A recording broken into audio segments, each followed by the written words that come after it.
and welcome everyone. My name is Gabby and I am a community liaison for the Caregiver Resource Center of Orange County. Thank you so much for joining our frequently asked questions live stream this afternoon. I hope all your Mondays are going well. So we received many questions on our call lines about our services. So we wanted to take the time to answer a few common ones and have them available on our web pages for caregivers to access.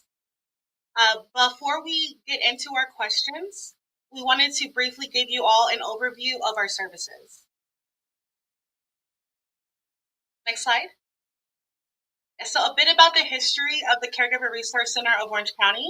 We've been serving Orange County since 1988. We are a program of St. Jude Community Services within Providence St. Joseph Health System. We are a part of a system of Caregiver Resource Centers. So there's one Caregiver Resource Center for every county in California. There are 11 total. And we are funded through the Federal Older Americans Act and the Family Caregiver Support Program. So who are we? We are a trusted partner for Orange County families coping with the physical, emotional, and financial responsibilities of caregiving. Our mission is to make sure caregivers don't feel alone in their caregiving journey and feel they have the tools they need to be successful and healthy.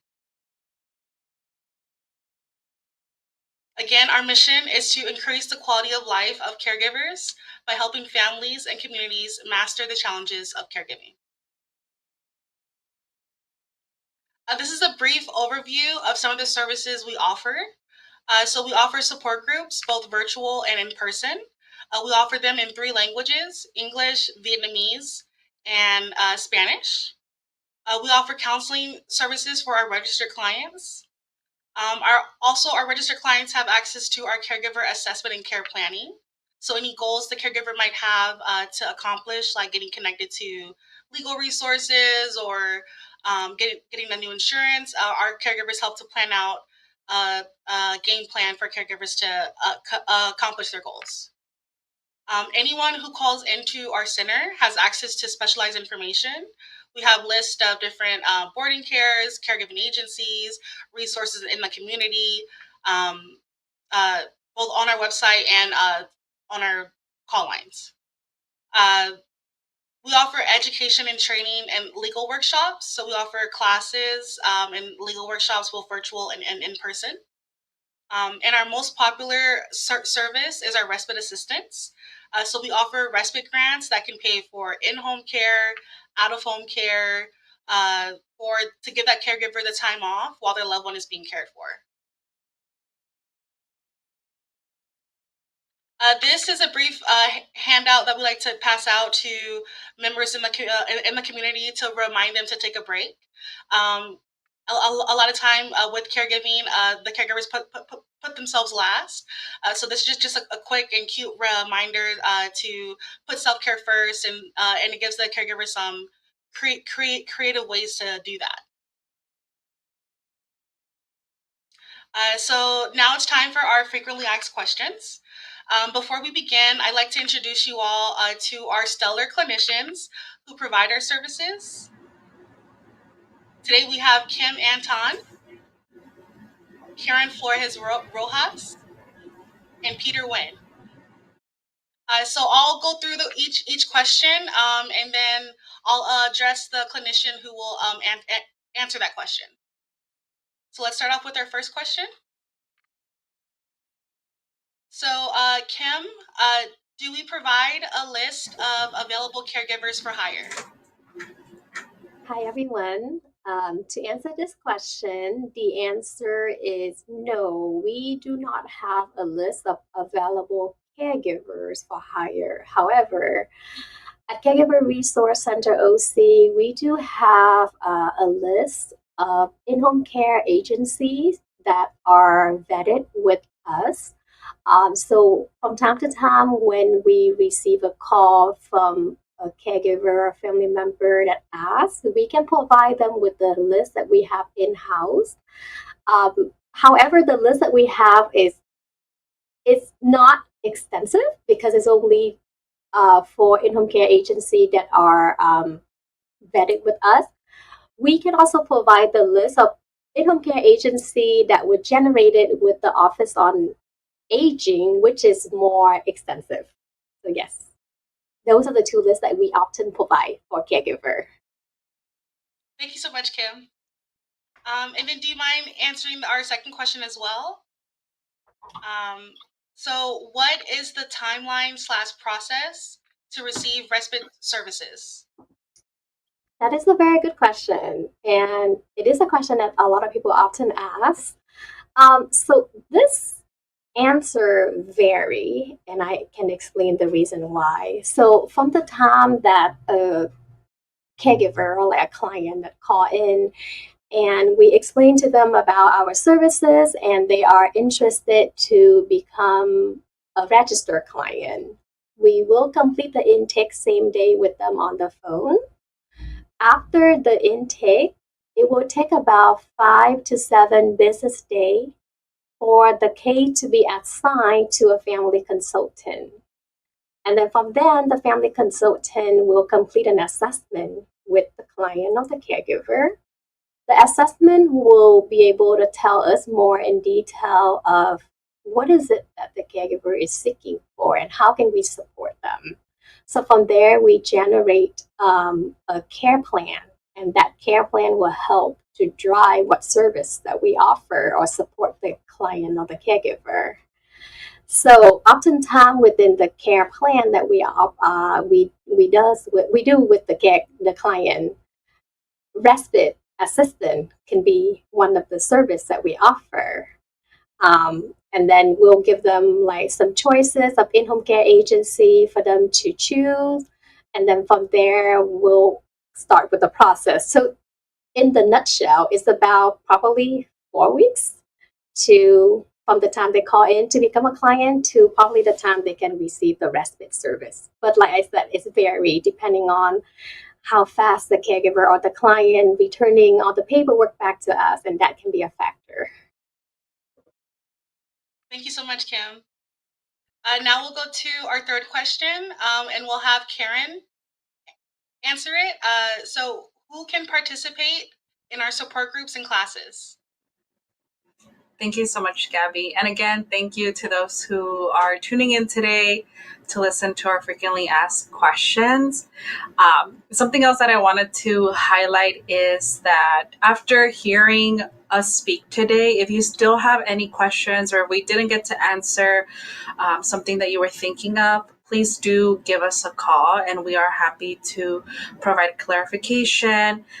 Sometimes, like for the question that Kim just answered, you might already be aware of when you might need some respite. Even if it's 6 months, 8 months from now, we encourage you to give us a call now so that we can prepare for whenever that time will come with enough notice. Since, as Kim mentioned, there are multiple variables in place that will contribute to either the respite care being quick or there being a delay. And sometimes those factors are out of our control as well. And in terms of the question, who can participate in these support groups and classes? Anyone that identifies as an informal caregiver for a loved one who is 18 and over can participate in these support groups and classes. Please know that you do not have to be related to the person that you're caring for either. However, professional caregivers do not typically participate in support groups. We may see them more often participate in classes, though. Both of these services are unregistered activity, meaning that you do not have to complete our full intake or assessment to be part of these services as well. So something I wanted to distinguish. Thank you so much, Karen. And do you mind answering our fourth question, which is what legal resources are available for caregivers? Thank you, Gabby. And this is another great question. Legal resources available for caregivers are going to be dependent on your specific need. We do refer our registered clients to different legal entities or professionals such as the Community Legal Aid, and the Elder Law and Disability Rights Center. In addition, we also partner with the Law Office of Daniel R. York to regularly host legal aid workshops. For our registered clients specifically, we can also provide a legal voucher for you to complete a legal consultation and get one-on-one support. So it really comes down to your need as a caregiver for a loved one. And as Kim mentioned, this is why the assessment is very important, because it is a more thorough evaluation of your caregiving situation. And we may find that there's some services that maybe you hadn't thought about, such as legal services, that may be extremely beneficial for you and your caregiving situation. Thank you, Karen. So now we'll bring it back to Kim as for our fifth question, which is, does my caregiver have to be related to me to qualify for services? So the answer to that question is no. The caregiver does not have to be related to the patient or the care receiver to qualify for services. We from time to time have people that need the care, but that their children or their family member live outside of the county, and there's nobody that live close by locally. So in cases like that, we always ask the care receiver, the person who is receiving the care, who's the one that check in with them often? Who's the one that come in and provide them the support? And that can be like a neighbor, a friend, a church person, or somebody that is mainly the primary person coming in and out, providing the most care for that person to become a client with Caregiver Resource Center OC. Thank you, Kim. And then for our sixth question, is it, and this goes to Kim, is it possible to pay my private caregiver through respite resources? So for this question, I assume it is the respite grant that we offer here at the Caregiver Resource Center. Is that correct, Gabby? Yes. Okay, so for that situation, the answer is no. You will not be able to hire your own person to get paid for the respite service that we offer at Caregiver Resource Center. If the client is eligible for the respite grant from Caregiver Resource Center, we would want them to go through the process with selecting or choosing the in-home care agency that are vetted with Caregiver Resource Center. So the family consultant, whoever that is assigned to the case, will work with the client to help them identify and selecting an in-home care agency that are vetted with us. Thank you, Kim. So then next we'll take it to Peter for our seventh question, which is, would my paid caregiver qualify for any services? So thank you again, Gabby, for the question, and hello to everybody who's listening in right now.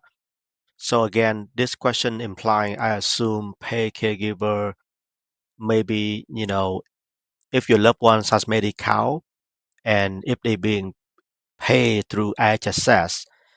If that's the case, then services can still be available for the family caregivers, or the caregivers who is caring for your loved ones in different ways. There will be some limitation to it, but we can still provide services to the paid caregiver in that situation. Thank you, Peter. And then for our eighth question, it'll also go to you. So do we provide any resources to single care recipients who do not have a family caregiver? If there is no family caregivers involved in any capacity, then unfortunately we are not able to provide services to for like seniors living alone, then they kind of needing help in that way, then we can't. So for our services, we must identify a person who is that family caregiver or primary family caregivers that we have to connect with to get our services. Thank you. And then for our ninth question, Peter, are there any out-of-pocket costs to our program? For question There's no number 9. pocket cost to Yes, so there's no out-pocket cost to our program at all. Completely free services. I do want to go back to number 8. So although we cannot provide like services specifically from our center, we can provide potential resources to help and kind of provide that support to the care receiver if they're calling in and they need something. Typically, when we get calls, sometimes they're needing, oh, can I get a list of caregiving agencies so I can call and have arrangement to help myself, whether they have a surgery coming up and things. So yes, we can definitely share the list of caregiving agencies, for example. So depending on the cost and the needs, so we can provide certain resource, like single resource for that particular caller, but not services like from our center. So again, I want to clarify on number 8.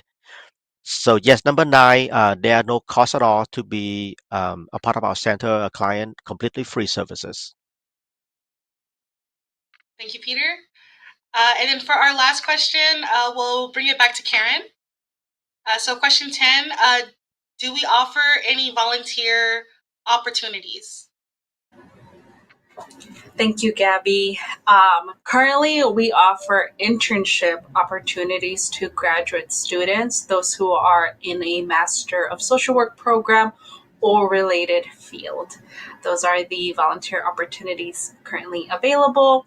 Just wanted to also jump back to highlight question 8, which I think is a really good question because we get a lot of these calls sometimes from individuals who are, as Peter mentioned, possibly residing alone with no immediate family member available to assist. I just wanted to remind everybody who might be listening in that our program targets the caregiver, not the care receiver or the care recipient. And so we are one, if not the only program in Orange County where the target population will be that family caregiver. And sometimes even they get confused when they're calling us because they're calling to get additional help for their loved one. And we have to remind them, yes, your loved one will receive services, but the primary client is going to be you as the caregiver, and these services will actually be for you. Anything offered to your loved one will be supplemental, meaning like the respite, for example. The purpose of us providing respite is so that the caregiver can get a break from caregiving and we can reduce caregiver burnout and increase self-care activities and other activities related to ensuring that the caregiver is being taken care of. And so I just wanted to provide that clarification as well, is that the target audience for us and the target population will be caregivers. However, care receivers will also be part of that care plan, like Kim mentioned. But for those individuals that do not have any family members providing caregiving duties to them, we still encourage you to give us a call. As Peter mentioned, there may be other resources available to you that we can share, but you wouldn't be able to register for our program, just the way it's set up and with our funding limitations. In terms of out-of-pocket costs, I also wanted to come to this one. We don't charge for our program. Of course, voluntary contributions are always welcomed to continue to support the work that we are doing. And that's all I wanted to share for those. Thank you, Karen. And this last question goes to each one of you. So I'll go down the line from Kim to Karen to Peter.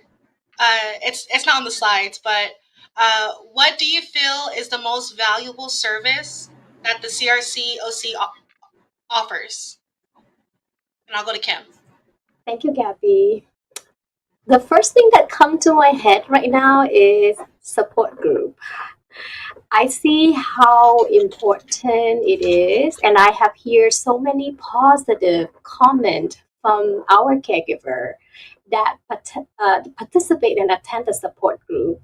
Because a lot of time when you're caring for someone, you feel very lonely and alone. You feel that no one understands you and the journey that you are in and all the challenges and difficulty that you are experiencing. So when you attend the support group specifically for the caregiver, the participant who attend the support group are someone who also caring for the loved one at home. So they understand, they know, and they have a sense of belonging. So I think that is one of the service that we offer that really stand out to me and is in my head right now as you were asking the question. Thank you, Gabby. Thank you. And then now let's go to Karen. This is actually probably the hardest question out of all the questions you've asked us today, Gabby. I really just can't pick one because it really will come down to your need as the caregiver. What will be the most beneficial and valuable service that we offer? I do agree with Kim. Support groups, I think, are one of the best services that registered and non-registered individuals can connect and be a part of.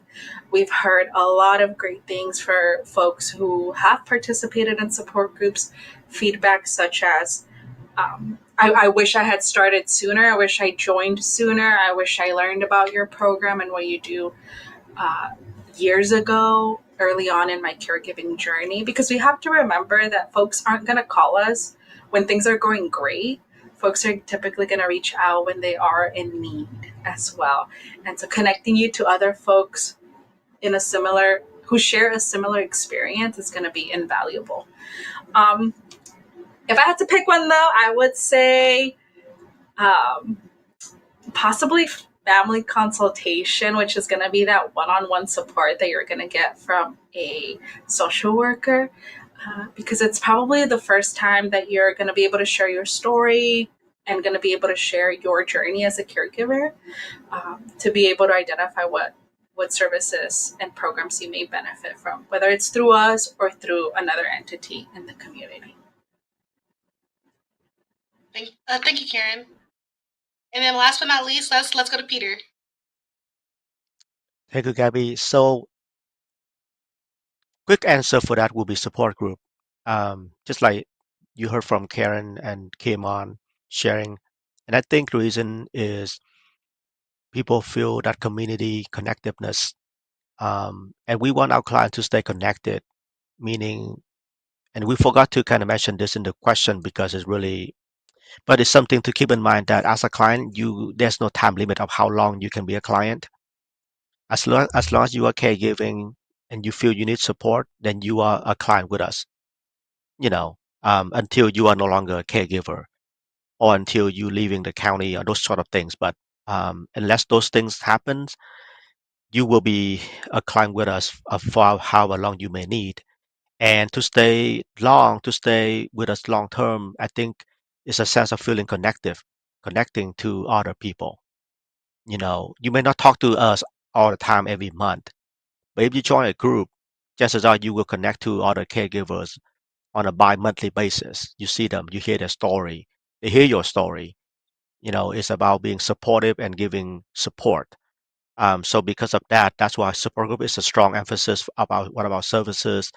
We provide variety of specialized group for that reason to try to offer as many opportunities as possible in terms of meeting days, in terms of meeting different needs. For example, there are group for men only, for young caregivers only, for spouses caring for spouses, so on and so forth. The details you can see on our calendar on our website.